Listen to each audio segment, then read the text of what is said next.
Good afternoon. Before I begin my talk, entitled Translating Truth into Images in al-Farabi's Polis, I would like to make two quick notes. First, I want to apologize for the fact that I'm unable to present this talk in person. As we all know, the best philosophy happens between and after sessions, over lunch, or even better, a pint. Otherwise favorable circumstances conspire against me, however, as my wife and I are about to welcome our first child in July, inshallah, preventing us from traveling so near her due date. But while I'm disappointed to miss the pleasure of your spontaneous casual conversation, I'm consoled by my opportunity to participate in such an interesting slate of talks on the topic of translation. Which brings me to my second point. I'd like to sincerely thank both Nicola and Katya for organizing this conference, including me despite my remote distance, and for their willingness to engage in such a bold endeavor. Between Facebook Live and Skype and videos and all the other components that went into organizing this conference, I can't even begin to imagine all the work that went into this project. So thank you both. And before beginning our exploration of Abu Nasr al-Farabi's translation project in earnest, I think it would be helpful to highlight a bit of the textual difficulties surrounding al-Farabi's translation project, through which he establishes the mechanisms by which the founding ruler of a city, the Imām, creates a certain kind of new language in order to express the universal truths demonstrated through philosophy to those without philosophical talents or skills, a language composed of images and laws, a language we call religion, millah. In al-Farabi's Madīna al-Fāḍila and elsewhere, al-Farabi envisions a healthy polis as a city ruled by a wise man who is simultaneously a philosopher, a visionary prophet, and the owner of a perfected representative faculty. This Imām, understanding that many citizens are themselves unable to encounter truth directly through science and demonstration, is charged nonetheless with communicating truth to his citizenry. Thus, this Imām must somehow translate philosophical truths to those who cannot themselves assess the validity of demonstrations via his perfected intellect and representative faculties, in order to rouse citizens' imaginations by well-chosen words. In this function, the Imām must be a philosopher qua poet, who establishes laws, myths, and images which are strictly speaking not true, but are nonetheless similitudes of the truth. He must translate demonstrable truths into the imagery of religion, and when the Imām does so, al-Farabi insists that the former can be known through the latter. Unfortunately, al-Farabi never clearly explicates how demonstrable truths, in other words propositional truths, can be translated faithfully into the symbols and laws of religious imagery. In some ways, his account is lacking specificity. For example, for all his discussion of the Imām, he never devotes any text about how this translation, a translation from proposition to image, from universal to particular, from immaterial to material, occurs, other than pointing to the perfection of the Imām's representative faculty. In other ways, his account is overabundant. For this reason, I've included some of the more prominent texts discussing the topic in your handout. We won't have time to walk through all of them with care, but hopefully they'll be a helpful reference. To give some examples of the difficulties this overabundance causes, in al-Madīna al-Fāḍila, a work usually referred to in English as the perfect state, and this is text 1, al-Farabi seems to conflate two distinct processes.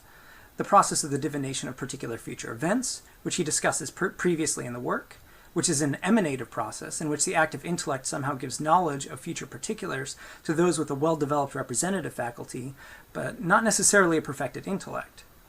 So he conflates this with a process by which the Imām receives revelation to his intellect, the process of wahi, knowledge which the Imām then deliberately uses to rouse people's imaginations through his own representative faculty.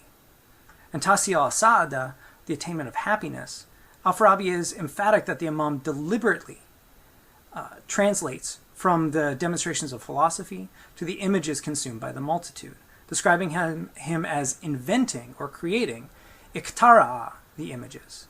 Notably, he does not mention emanation, fa'id, at all in this context, and you can see text 2 for that. Incidentally, this fits nicely with his claim elsewhere that theoretical and practical philosophy, in other words universal knowledge, was perfected and completed with Aristotle, relegating revelation to the skills of first philosophy and then poetry, not to any additional divine inspiration.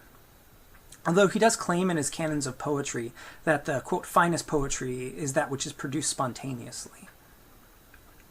And Siyasa al-Madaniya, known as the political regime, discusses merely the need for a king to establish laws and images, focusing on the images themselves, not the translation process. at least not a translation process within the representative faculty. You can see text 3 for this.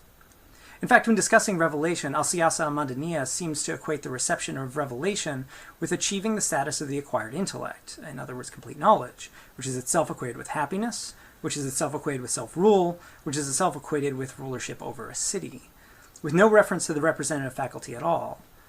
In other words, he reduces revelation to philosophical knowledge, and it's the ruler's duty to form images because he has knowledge, not any special ability within his representative faculty, which justifies his translation from philosophy to religion. In Kitab al-Millah, the Book of Religion, al-Farabi focuses primarily on the images and the laws themselves, not the translation, and as he does elsewhere, he focuses on the proper procedure for following the religion after the first ruler dies without determining all proper courses of human action. Although in one passage he does seem to suggest, bridging the difference between Madīna al-Fāḍila and Tahsil al-Sa'ada, that sometimes God determines images and laws, and sometimes the first ruler determines them. He also suggests that some cities will be ruled by a religion determined exclusively by one or the other, the Imām or God.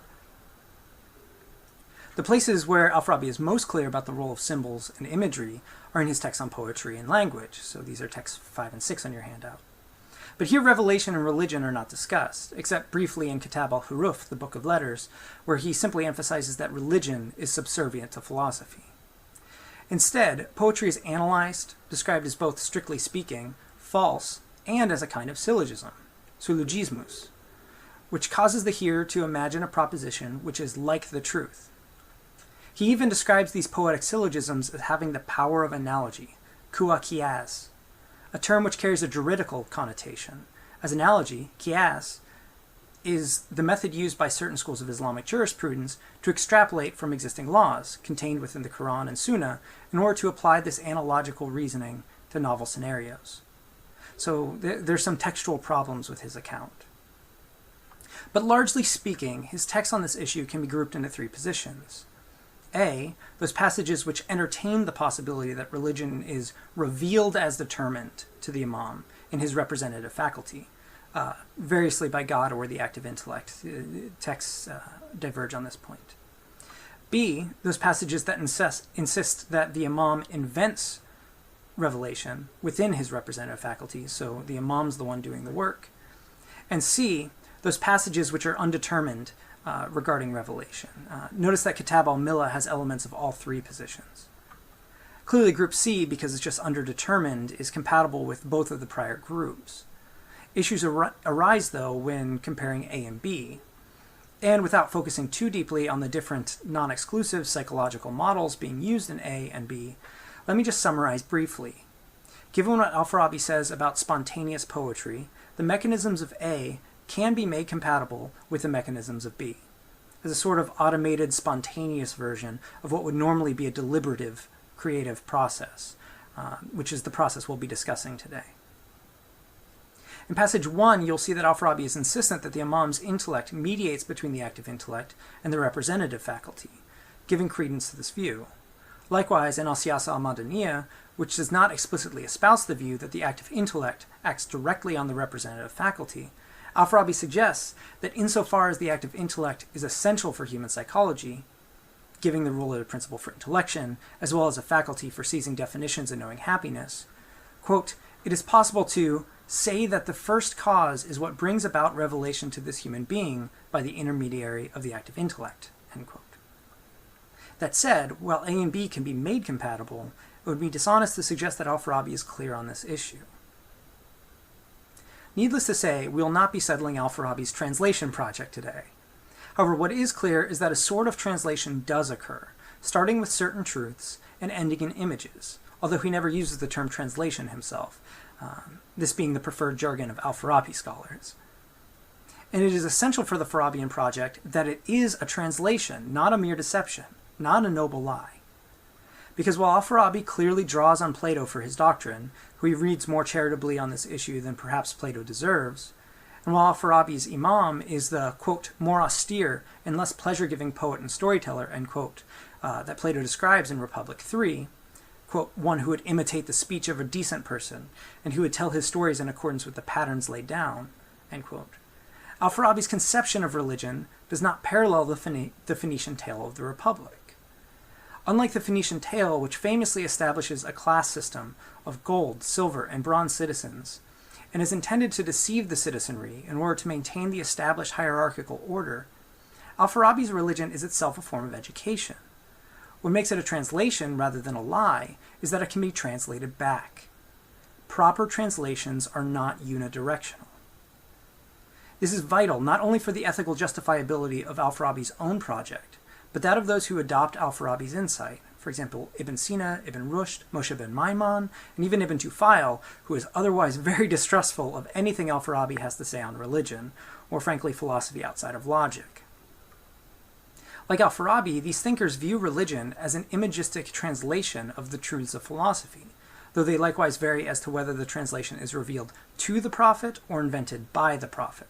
Ibn Tufayl clearly holding the former position, Ibn Rushd the latter, and Ibn Sina and Moshe ben Maimon, like al-Farabi, underdetermined. It is doubly vital for the Latin reception of al-Farabi's insight, as the critique of Ibn Rushd, as well as Latin Averroes like Siger or Berbant, that they adopted a doctrine of some sort of double truth, is a misunderstanding of al-Farabi's doctrine as mediated by Ibn Rushd. If philosophy and religion do not express the selfsame truth, if it is not a translation, then the Latin critiques are warranted. Having laid out some of the broader issues in play, I'd like to now focus on exactly how and why al-Farabi's translation project occurs, and more importantly, how the Imam's translation from philosophy to religion is itself mirrored by a corresponding translation in some citizens, going from religion back to philosophy. Turning to text 2 on your handout, al-Farabi says in the Tasil al-Sa'ada, once the images, mahila, representing the theoretical things demonstrated in the theoretical sciences, are produced in the souls of the multitude, and they are made to assent, atazdik, to their images, and once the practical things, together with the conditions of the possibility of their existence, take hold of their souls and dominate them so they are unable to resolve to do anything else, then the theoretical and practical things are realized. Kad hasalti. Now these things are philosophy, falsafa, when they are in the soul of the legislator. They are religion, mila, when they are in the souls of the multitude. For when the legislator knows these things, they are evident to him by sure insight, basira yakinia. Whereas what is established in the souls of the multitude is through an image, mutachayal, and a persuasive argument, ikna'a. Although it is the legislator who also represents, yatakayalu, these things. Through images, neither the images nor the persuasive arguments are intended for himself. As far as he is concerned, they are certain. He is the one who invents, iktara'a, the images, and the persuasive arguments, but not for the sake of establishing these things in his own soul, as a religion for himself, malakalihu. No, the images, mutachayal, and the persuasive arguments, ikna'a, are intended for others, whereas so far as he is concerned, these things are certain, yakin. They are religion for others, whereas so far as he is concerned, they are philosophy, falsafa. Such then is true philosophy, al-falsafa bil hakika, and the true philosopher, al-falasuf bil hakika. Here al-Farabi lays out the basic structure for translation from demonstrable truths to images, beginning with the nature of the Imam's knowledge and proceeding to the nature of the reception of the images within the souls of the multitude.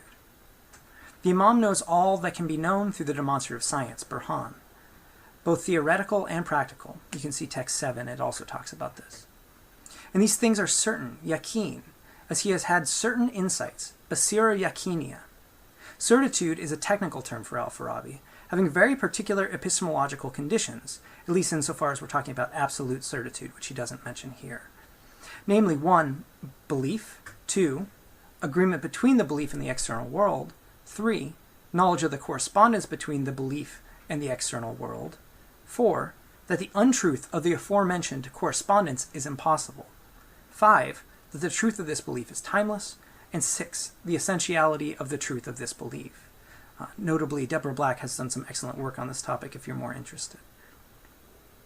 While al-Farabi does not say here that the Imam's certainty is absolute, His emphasis of yaqeen in the passage should be read as an emphasis of the Imam's demonstrative knowledge, which he also discusses, and the nature of this knowledge, universal, immaterial, and propositional. Moreover, his insistence that the images the Imam invents are not necessary for his own soul, not required as what Butterworth translates as a religion for himself, malaka lehu. This should actually more literally be read as a disposition for himself. This means that no new knowledge is created through the process of this translation, contra any reading of the Wahi in text 1, in which the active intellect provides new knowledge to the Imam. I don't think that's the right way to read text 1, but some people do. The Imam has a perfected intellect through the normal process of empirical knowledge, abstraction, and demonstration, the selfsame knowledge that any philosopher could have. He is only a true philosopher, al-Fālāsuf bil-Haqiqa, insofar as his perfected representative faculty, his poetic skill, also allows him to return to the multitudes with images and laws which serve as similitudes of demonstrable truths. These images are variously labeled in different passages as mahila, an image or a fantasia, muhaki, a similitude, or as a mithalat, likenesses, specifically mithal al-haq, a likeness of the truth. Al-Farabi does not clarify here how religious imagery could possibly be a similitude or a likeness of a demonstrable truth, only that religion becomes a disposition for the multitude, something he echoes when he discusses the compulsion brought about by religious laws, which structure the character of the citizenry. The basic legislative picture is one in which the Imam, who has an ordered soul, brings about order through compulsion in images. Even though these images are strictly speaking false, as is all poetry, as we will discuss shortly, they are near the truth, mithalat kariba, and like the truth, which is beneficial to those who would otherwise believe falsehoods, creating a kind of ordered disorder, which imitates the order of the cosmos, even though it lacks the inherent intelligibility and the necessity of the cosmos. So it's using lies, or what is strictly speaking false, to get them closer to the truth. That images are required is determined by the nature of human beings, and you can see this in texts 3 and 4. Humanity is divided into two broad groups of people, those with philosophical ability and those without. As al-Farabi explains in al-Madīna, quote, "Now a human being either forms a concept of the principles of the existence, their rankings, happiness, and the rulership of the virtuous cities and intellects them or imagines them. To form a concept of them is to have their essences sketched in the human soul as they exist in truth. To imagine them is to have their images, their likenesses, and the objects representing them sketched in the human soul. Most people have no ability, either by innate character or by custom, to understand and form a concept of those things. For those people, an image ought to be made. For this reason, the Imam needs no religion, as the essences of existing things exist in truth in his soul. Most people, however, need images.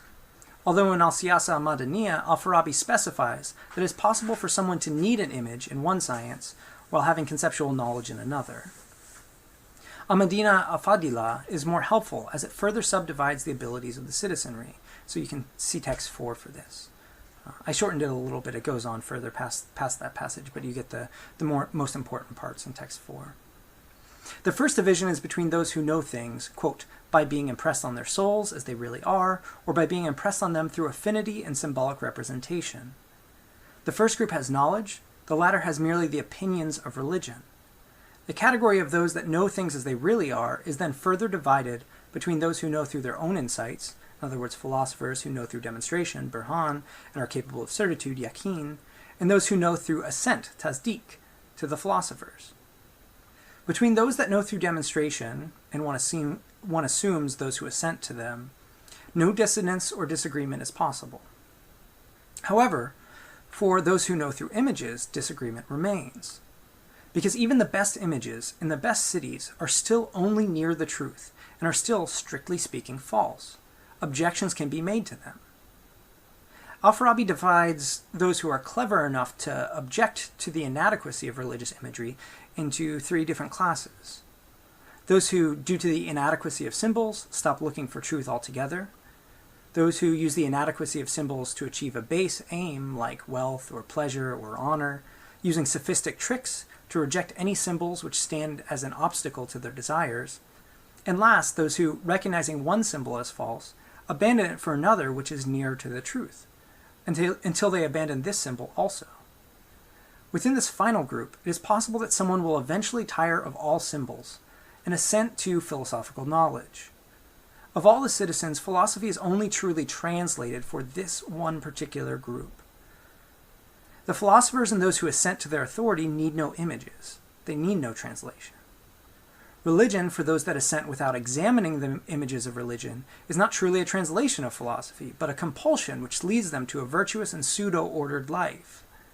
However, for this final group, they use the images like a Wittgensteinian ladder, where Wittgenstein explains at the end of the Tractatus, "My propositions serve as elucidations in the following way. Anyone who understands me eventually recognizes them as nonsensical, when he has used them as steps to climb up beyond them. He must, so to speak, throw away the ladder after he has climbed up it. He must transcend these propositions, and then he will see the world aright." Simply replace propositions with mythalat, and one sees the Fārābīan model. Here al-Farabi's project becomes a true translation project, in which not only does the Imām translate philosophy into religion, but the citizen can in turn translate the images of religion back into philosophy. And insofar as this occurs, it stands as evidence that the Imām's images really were near likenesses of the truth, that they really contained representation of demonstrative propositions. In short, it is evidence that religion is a translation of philosophy, not, to put it generously, a replacement, or to put it harshly, an outright lie.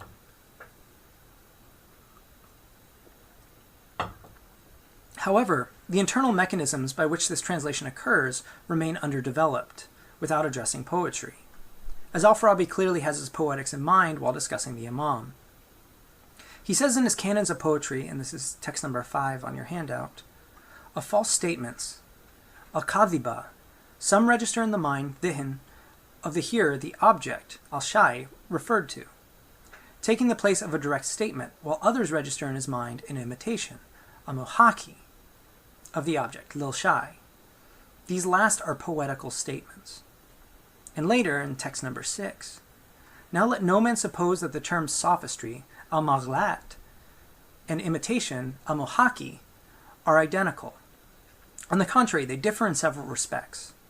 To begin with, their purposes, gharada, are different.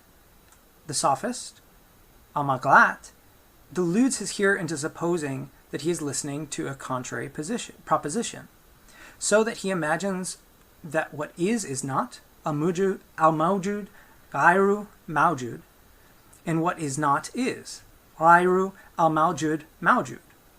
The imitator, however, causes his hearer to imagine not a contrary, nakid, but a like proposition, shabih. This analysis proves that the poetical statement is one which is neither demonstrative, nor argumentative, nor rhetorical, nor sophistical, yet for all that it belongs to a kind of syllogism, syllogismus, or rather a post-syllogism, yatba syllogismus. By post-syllogism, I mean a deduction, image, intuition, or the like, something which has the same force as an analogy, kua kias. Thus, the goal of the poetic syllogism is not the image itself, but a proposition caused by the image, which is like but not identical to the true proposition. For those who merely assent to religion through compulsion and benefit from the order and character building that religious laws and images provide, the aimed-for effect is clear. For example, imagine both a philosopher and someone who holds only to the opinions of religion engaged in business dealings.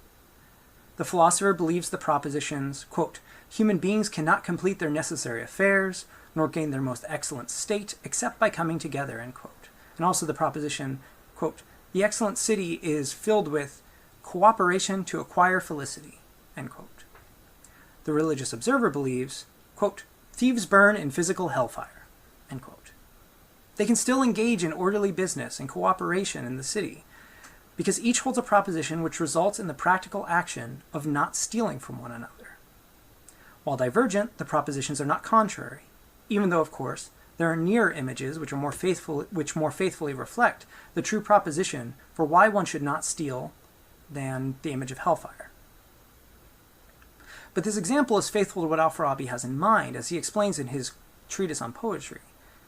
These poetic syllogisms are useful in order to cause the listener to associate a loathsome image with what is loathsome in reality, without an argument, and to associate a beautiful image with what is desirable, impelling, quote, the listener towards doing that thing which has been imagined to him in a certain manner, either making him seek it or avoid it, withdraw from it or detest it, or any other action of harm or charity, regardless of whether what has been imaginatively made to appear is true or not.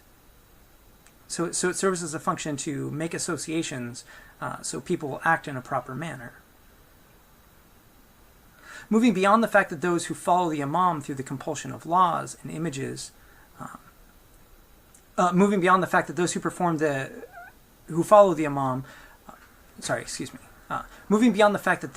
Imām through the compulsion of laws and images perform basic ethical, practical actions which maintain civil order, how exactly the poetic syllogism functions to shift citizens to translate religious imagery back to philosophical propositions is less clear. And unfortunately, al-Farabi gives sparse examples. He does discuss in Tahsil al-Sa'ada the images Plato uses in the Timaeus in order to bring like propositions into the mind of his reader. For example, he associates nothingness with darkness, and matter with abyss, darkness, and water. But this is unclear as to how exactly these images would lead a citizen to demonstrable philosophical truths regarding the subjects of matter or vacuum. Perhaps an examination of a more fully formed illustrative case by an inheritor of al-Farabi's doctrine, like Maimonides' aptly named Guide for the Perplexed, which analyzes the language of Scripture in light of Tawhid and corporeality, would be more readily clarify this topic, despite its authorship by someone other than al-Farabi. But even though al-Farabi never says this explicitly, one might suspect that, like Maimonides, al-Farabi believes that a guide is required if any successful translation from religious images back to philosophical truths is to occur. He makes clear that if anyone who assents to the opinions of religion wishes to become one of the philosophers, those who knew the conceptual truth through their own insight, one must first assent to the authority of the philosophers. After all, the best translations are performed by those who are fluent in each language. Thank you.